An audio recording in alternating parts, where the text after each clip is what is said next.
No vídeo de hoje a gente dá início a um quadro novo aqui no canal, um quadro que eu admito pra vocês. Eu tenho a ideia desse quadro já tem 2 anos, gente. Só neste mês eu tomei vergonha na cara pra finalmente começar essa ideia aqui com vocês. Nós vamos entender como um determinado roteirista escreve os seus roteiros, identificando o perfil narrativo dele, a maneira que ele gosta de narrar. E no vídeo de hoje nós vamos começar com um dos que eu mais respeito, com o roteirista e diretor Quentin Tarantino. Meu nome é Bel Góes e você está assistindo ao Narratologia.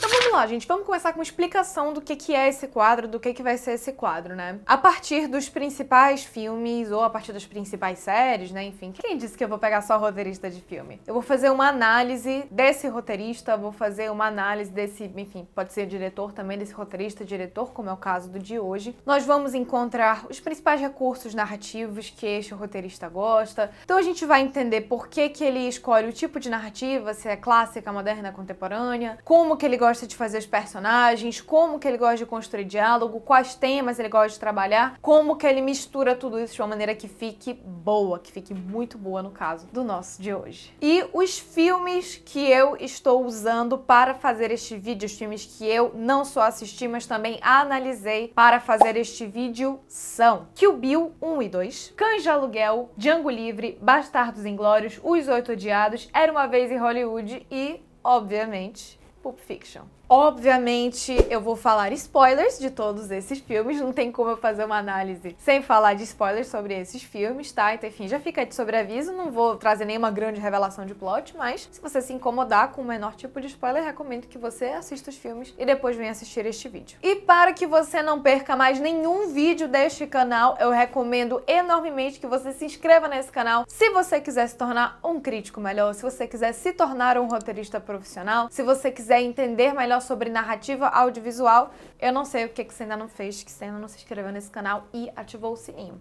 Faça isso. Bom, gente, então vamos lá. Eu acho que um primeiro ponto pra gente conversar é sobre o roteirista ser diretor do próprio filme. Já adianto pra vocês que a minha ideia com este quadro é pegar também roteiristas que são só roteiristas, tá? Principalmente criadores de série, a gente vai ver como criadores de série imprimem seus estilos. E sempre que a gente tem um roteirista que também é diretor do próprio filme, a gente sabe que essa pessoa, ela tem um controle muito maior, né? Então eu diria que a maior influência que acontece aqui, duas grandes influências, duas grandes diferenças de quando você dirige o seu próprio filme. A primeira é que você tem um controle muito grande do roteiro até a peça final. Você consegue garantir que o que você escreveu, que o que você planejou vai chegar lá do final do jeito que você escreveu. Ou que assim, se houverem mudanças, são mudanças que você tem um controle sobre essas mudanças, que você está ali consciente no set sabendo dessas mudanças, tá? Então, esse é o primeiro ponto. Um segundo ponto é que quando você escreve um roteiro que você mesmo vai dirigir, vocês vão encontrar, isso eu tô falando da leitura do roteiro propriamente dita, um roteiro que pode ser mais literário, ou que pode ser muito mais técnico, que pode dizer muito menos do que o que realmente vai estar lá, porque como é você que vai dirigir, você sabe o que você vai fazer, você já tá imaginando ali o set, como é que você vai filmar, quais planos você quer para aquela cena, então pode ser que o roteiro deste roteirista-diretor, ele não seja um roteiro padrão. Não é o caso do Tarantino, tá? O Tarantino, assim como um bom roteirista, e vocês vão identificar isso em bons roteiristas que dirigem os próprios filmes, eles respeitam muito a escrita do roteiro, tá? É o que acontece aqui, mas no final do vídeo eu vou falar da escrita do roteiro do Tarantino propriamente dita, tá? Mas vamos começar primeiro identificando o tipo narrativo que o Tarantino gosta de narrar. Se você é macaco velho aqui deste canal, você já sabe que Tarantino gosta muito de narrar na narrativa moderna. E que aspecto, principalmente, né, da narrativa moderna? Um aspecto em que ele não se preocupa tanto assim em avançar com a trama. O que eu quero dizer com isso? Eu tenho um determinado conflito pro meu filme. Ah, eu tenho que destruir fulano, eu tenho que matar ciclano, eu tenho que matar Beltrano. Vamos pegar o caso aí dos 8 odiados. Eu tenho que levar minha prisioneira aqui por uma cidade X. O que acontece, gente? Essa trama de levar a prisioneira, o que acontece? Eles estão levando a prisioneira. Só que acontece tanta coisa, tanta digressão, tanta coisa no meio do caminho, até conseguir chegar lá, que quando você viu já deu 1h30, 2 horas de filme e eles ainda não chegaram lá onde tinha que chegar, lá nos primeiros 15 minutos de filme.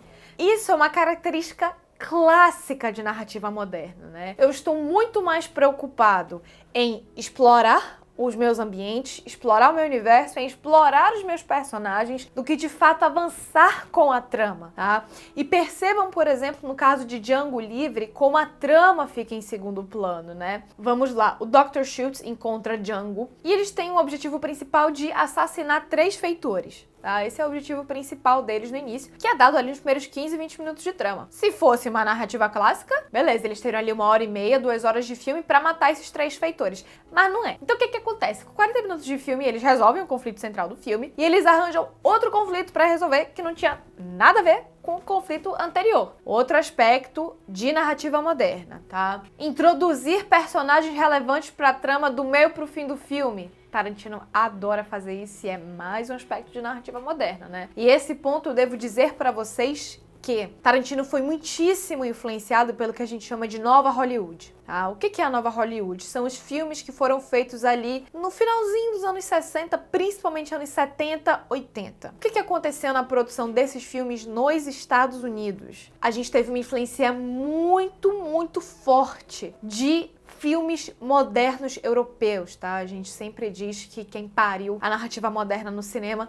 foram os europeus ali dos anos 30 a 80, principalmente ali nos anos 50, tá? Então, os europeus desenvolveram essas narrativas que a gente chama de vanguarda no cinema, consolidaram isso e ali nos anos 70, quando a narrativa clássica norte-americana já estava muito obsoleta, é que os diretores norte-americanos dos anos 70, 80, muito influenciados pelos alemães, pelos europeus judeus que fugiram do nazismo para os Estados Unidos, que foram para os Estados Unidos se proteger e trouxeram todas essas influências para lá, né? Então, esses diretores dos anos 70, 80 construíram esses filmes de Nova Hollywood. Taxi Driver, por exemplo, é um desses filmes. Então, o Tarantino, ele estava se formando como diretor na época destes filmes. Então, é óbvio que ele vai trazer toda essa carga moderna, tá? Pra ele. Inclusive, Tarantino é muitíssimo influenciado pelo nosso queridíssimo, que eu adoro, Akira Kurosawa, realizador japonês. Se você não conhece, você não é um cinéfilo de respeito, que também contribuiu enormemente para o modernismo no cinema, tá? Ali no Japão, principalmente nos anos 50 a 70. Mas nem só de modernismo é feito Tarantino, né? A gente tem influências, sim, clássicas, né? Então, só relembrando aqui os elementos que fazem nosso Tarantino se enquadrar muito mais numa narrativa moderna do que numa clássica. Preocupação muito maior com personagens e universo do que com a ação, do que com o conflito. Introdução de personagens importantíssimos pra trama ali do meio pro fim do filme. Isso não acontece numa narrativa clássica, jamais, jamais, jamais. Troca de conflito principal no meio da trama e muita digressão até eu chegar no meu objetivo principal. Por exemplo, Kill Bill, ele leva 4 horas, eu repito, ele leva 4 horas pra concluir o conflito inicial que é dado ali nos primeiros 15 minutos de trama, porque ele vai se aprofundando em cada um dos personagens que The Black Mamba vai assassinando. Mas quem é macaco velho aqui deste canal e quem é aluno meu dos meus cursos de roteiro também sabe que uma narrativa moderna pura, ela afasta muito o espectador, né? O espectador não gosta muito, ele não é muito familiarizado com a narrativa moderna, ele não gosta muito. Então a gente precisa colocar alguns elementos clássicos,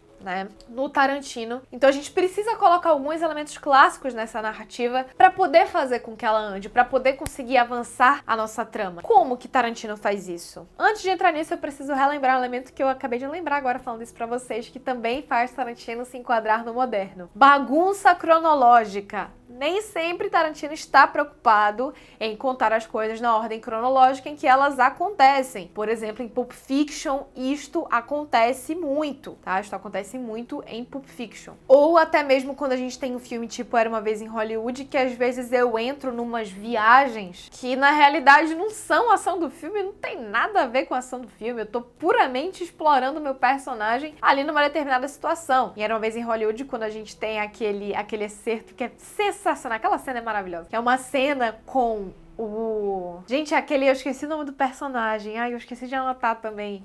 É aquele, gente, que luta Kung Fu, que era um lutador de Kung Fu, Jack Chan? Não sei, gente, acho que eu tô viajando aqui no nome do personagem. Foi um ator, né, de fato, que realmente aconteceu. Por exemplo, quando ele entra naquela viagem daquele ator e depois ele volta, a gente vê que na realidade foi uma pura imaginação lá do personagem do Brad Pitt, que a gente fica, ué, peraí, isso não aconteceu? Então eu tô bagunçando a cronologia da minha narrativa. Seja trocando de lugar os acontecimentos, não apresento em ordem cronológica, ou seja fazendo uma digressão tão grande que quando eu volto eu me perco e eu fico, isso realmente aconteceu? E se isso aconteceu, onde é que isso tá? Isso tá antes ou depois disso que aconteceu anterior? Você fica assim, meio confuso, né? Saltos temporais muito grandes também, o espectador costuma dar um ruidinho, né? Então são outros elementos também que entram aqui para classificar a narrativa do Tarantino como moderna, tá? Voltando aqui agora para como o Tarantino gosta da narrativa clássica, né? Então tudo que a gente viu agora de narrativa moderna que o Tarantino usa é algo que abranda muito a tensão dramática. O que isso quer dizer? Quer dizer que sempre que eu tenho uma tensão dramática muito alta, o meu espectador presta menos atenção. Porque o que você gosta mais? Você gosta mais de ver uma treta de tapa na cara do Big Brother? Ou, sei lá, você fica vendo uma pessoa ler um livro durante meia hora parada sem fazer nada, né? Óbvio que o que tem maior tensão, tudo que tem mais drama, e por drama eu quero dizer ação, tudo que tem mais ação, a gente presta muito mais atenção, a gente se concentra muito mais. E todos esses elementos que eu citei até agora da narrativa do Tarantino fazem a gente prestar menos atenção, a gente fica menos engajado. Como que ele consegue engajar o espectador aqui? É que a manha do Tarantino. É aqui que ele é foda. Ele cria muita expectativa em quem tá assistindo. Como? Vamos lá. Eu tenho uma situação como a de Bastardos Inglórios. Tem 2 cenas em Bastardos Inglórios que são sensacionais. Nenhum manual de roteiro vai te dizer pra fazer um diálogo de 30 minutos. Uma única cena, só diálogo de 30 minutos. Tarantino faz isso e você assiste o diálogo extremamente concentrado. Como? Primeiro, obviamente ele tem personagens extremamente interessantes, vamos já falar sobre esses personagens. Mas, geralmente, os personagens estão escondendo algum segredo ou fingem ser o que não são. Bastardos Inglórios. Aquela cena, acho que tem 30 ou 40 minutos, aquela cena lá do bar, né? Que eles estão ali num bar, um bar subterrâneo, e que vão 3 personagens que fingem ser alemães e fingem estar do lado dos nazistas, quando na realidade não estão. Você tem uma tensão dramática ali altíssima, porque o espectador tá aí agora. Quando é que vão descobrir? Será que vão descobrir agora? Que eles estão fingindo? Será que vão descobrir? Será que não vão descobrir? Será que vai ter? Será que não vai ter? Como é que vai ser? Como é que vai ser? Você fica nessa expectativa. Por isso que você fica tão concentrado na narrativa. Por outro lado, quando a gente tem a cena inicial de Bastardos Inglórios, em que tem uma conversa ali, são uns 20 minutos mais ou menos de diálogo, entre o fazendeiro e o nazista, que o fazendeiro está escondendo judeus embaixo do seu solo, embaixo do sótão. A gente sabe que tem judeus ali. E por ser uma situação em que a gente automaticamente já fica empático, né? Pô, a gente sabe que, enfim, qualquer pessoa, no mínimo, sã, discorda das posturas nazistas. Então você tem ali um nazista que tá querendo assassinar todos aqueles judeus que estão ali embaixo. E você tem um cara que tá tentando esconder que aqueles judeus estão ali embaixo. E você vê o general ali tentando convencer o fazendeiro a falar a verdade, a contar o que realmente acontece. Então esse é um dos elementos que faz os filmes do Tarantino conseguirem engajar tanto assim as pessoas. Inclusive é um dos motivos de muita gente não ter gostado de Era Uma Vez em Hollywood. Porque nesse filme ele foi muito mais pro moderno, ele se apoiou muito menos em recursos clássicos para contar esta narrativa. Um outro elemento que eu sei que vocês estão desde os primeiros 5 minutos de vídeo esperando eu falar sobre isso, né? Um outro elemento que faz a gente se concentrar e adorar os filmes do Tarantino é o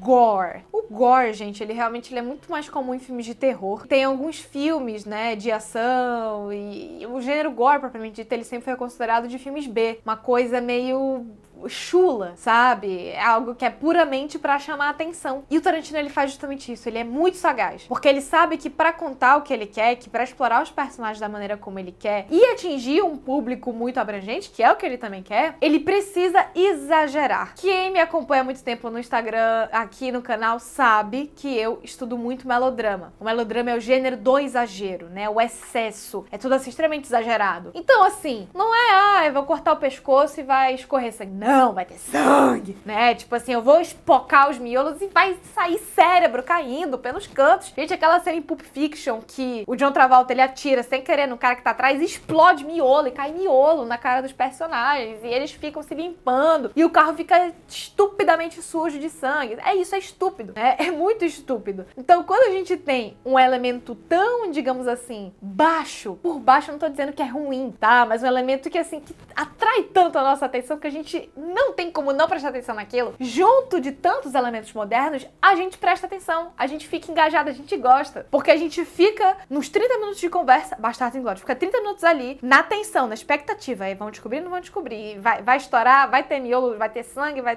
não ter. Aí, de repente, você tem 1 minuto de violência, mas é assim. A tensão dramática, ela sai, tipo, de 15%, de 20% pra 200%. E você fica ali extremamente tenso. E aí, relaxa, aí você tá preparado pra mais 20 minutos de diálogo de Tarantino, né? Aí depois ele sempre tem, no final dos filmes dele, um momento de, tipo, 15 minutos de muita violência, que é o clímax, né? De muita violência e você fica mega sendo eletrificado, mas você já passou ali 15 minutos, 1 hora, 40, 50 minutos em momentos de muito diálogo, de explorar muitos personagens, né? O Tarantino, ele é muito bom em criar ritmo, inclusive eu acho que é o que vocês mais têm que aprender com ele. Eu acho que o filme dele, Django, é o filme que ele melhor consegue manejar ritmo. Ele vai, ele volta, ele vai, ele volta. Ele é muito bom em Django com isso. Era Uma Vez em Hollywood, ele já optou por ficar mais calmo ao longo do filme, né? Ali só no final que você tem uma violência extrema. Geralmente todo filme de Era Uma Vez em Hollywood, ele é muito mais calmo, ele é muito mais...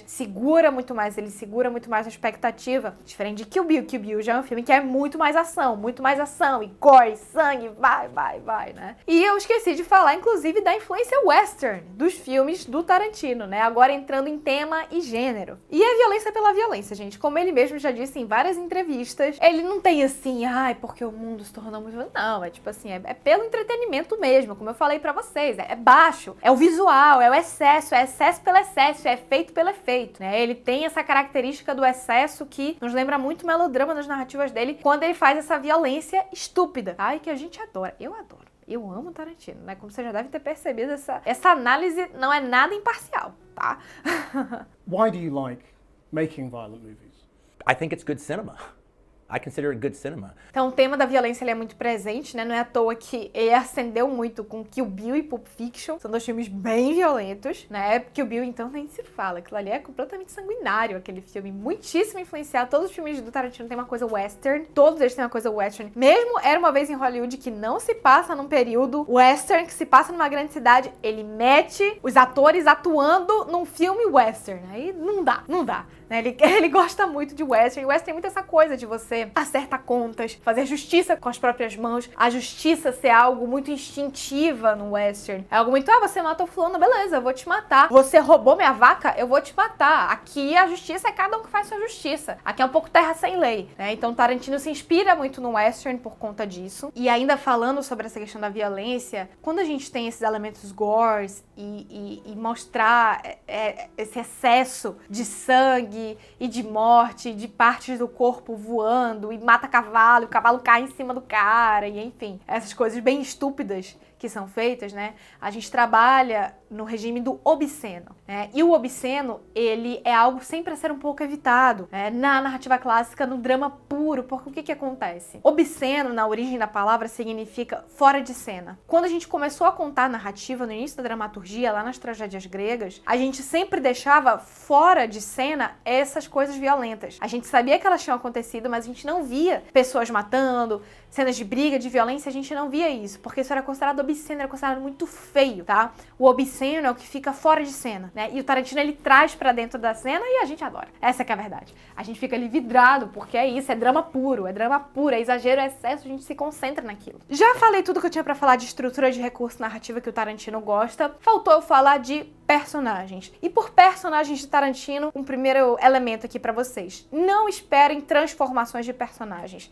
Tarantino não transforma personagem, tá? Outra característica de narrativa moderna. Eu não tô nem um pouquinho preocupado em transformar meu personagem. Eu tô muito mais preocupado em me aprofundar nesse personagem, em ver o que tá dentro dele e trazer pra fora o que tá dentro desse personagem. É isso que me interessa. E são personagens que são violentos, personagens que têm muito a vingança como desejo. Vingança é muito uma trama em Tarantino, né? Se vingar. Kill Bill, Bastardos Inglórios, Os Oito Odiados, são tramas que você tem tramas de vingança ali muito presentes. Essas são todas as características que você consegue encontrar nos personagens do Tarantino, tá? Enfim, inclusive eu acho muito legal como mulher, como o Tarantino não faz muitos discernimentos. Claro que, guardadas as devidas ressalvas, porque ele tem muitas coisas de época que ele retrata e que ele faz uma crítica, ele coloca muitas vezes a mulher como esse local que ela também consegue ser violenta, ela também pode ser agressiva, ela também mata, ela também é capaz de fazer planos mirabolantes e sanguinários, né? Enfim, eu acho isso muito legal das tramas do Tarantino. Sobre os diálogos do Tarantino, enfim, o Tarantino é assim, qualquer roteirista ele quer escrever diálogos como o Tarantino escreve,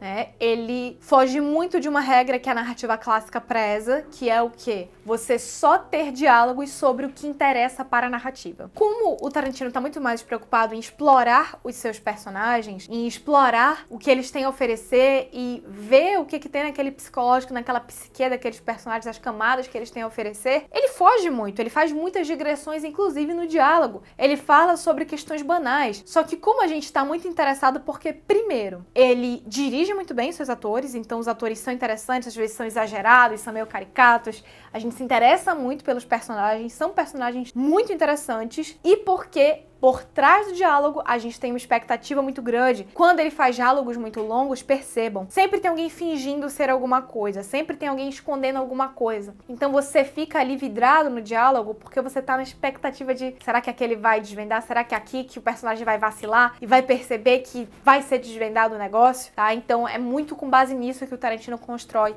os diálogos dele. Bom, gente, é isso. Eu espero muito que vocês tenham gostado desse vídeo. Ficou gigante essa análise, mas não tinha como ficar, não tinha como eu fazer uma análise minimamente respeitosa do Tarantino sem fazer 20 minutos de análise. Foi mal, Sam. Pelo tempo aí do vídeo.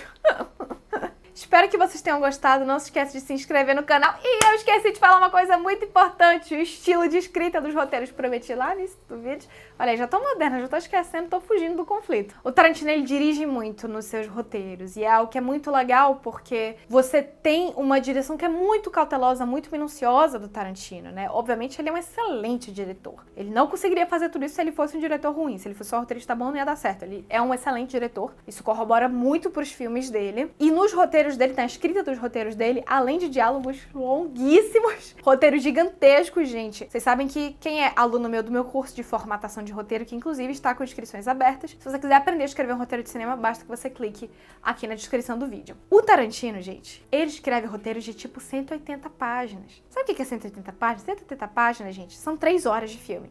Porque uma página significa mais ou menos 1 minuto de filme. Só que o que eu já percebi? Que muitas vezes os assassinatos, ele gasta muito nosso tempo descrevendo o sangue que cai, o sangue que jorra, o miolo que tá na roupa do personagem, o bang da arma, do que de fato chega lá no filme. No filme isso dura tipo 1 minuto, 2 minutos, né? Esse pico de tensão. E no roteiro ele gasta um pouquinho mais de tempo pra descrever isso tudo, né? Que ele gosta, né? A gente vê que ele realmente gosta. Que ele tem um prazer muito grande de escrever roteiro. O roteiro Tarantino é muito gostoso de ser lido. Inclusive, vocês conseguem ler em português o roteiro de Bastardos Inglórios lá no site do Narratologia. Basta que vocês acessem www.narratologia.com.br. Tá muito bacana lá o site. Vocês conseguem encontrar roteiros em português, inclusive Bastardos Inglórios. Bom, gente, então é isso. Espero muito que vocês tenham gostado desse vídeo. Não se esqueça de se inscrever no canal, de me seguir nas redes sociais. Fico no aguardo pra vocês. O próximo que eu vou fazer é do meu roteirista favorito, Christopher Nolan. Aguardo vocês pro nosso próximo vídeo de perfil narrativo. E muito obrigada pela sua audiência. Tchau!